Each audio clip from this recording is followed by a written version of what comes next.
আমরা প্রতিনিয়ত যে ভালো কাজ করি তার মধ্যে অন্যতম হচ্ছে সদাকায়ে জারিয়া। এটা শুধু দান নয়, এটি এমন এক সওয়াবের কাজ যা মানুষের জীবনে শান্তি আনে, জীবনকে মহিমান্বিত করে তোলে, বিপদ দূর করে আর সমাজে স্থায়ী কল্যাণের বীজ বপন করে। মানুষ যখন কোনো কষ্টে থাকে তখন এক গ্লাস পানি, একখানা চাদর বা এক টুকরো ছায়া, এগুলো হতে পারে সদাকায়ে জারিয়া। কারোর জন্য কূপ খনন করা, গরিব শিশুর পড়াশোনার দায়িত্ব নেওয়া কিংবা মসজিদে দান করা, এগুলো চলমান সওয়াবের কাজ। নবী করিম সাল্লাল্লাহু আলাইহি ওয়াসাল্লাম বলেছেন, মানুষ মারা গেলে তিনটি জিনিস ছাড়া তার সব আমল বন্ধ হয়ে যায়: সদাকায়ে জারিয়া, উপকারী জ্ঞান আর সৎ সন্তান যে তার জন্য দোয়া করে।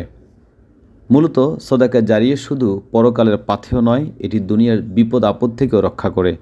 যখন কেউ অসুস্থ হয় কিংবা জীবনে অস্থিরতা আসে, একটু দান, একটুখানি সহানুভূতি আল্লাহর রহমত ডেকে আনে।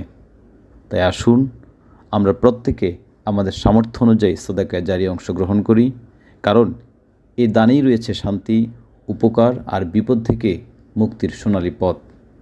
ইসলামিক ডেস্ক, আজকের টাইমস।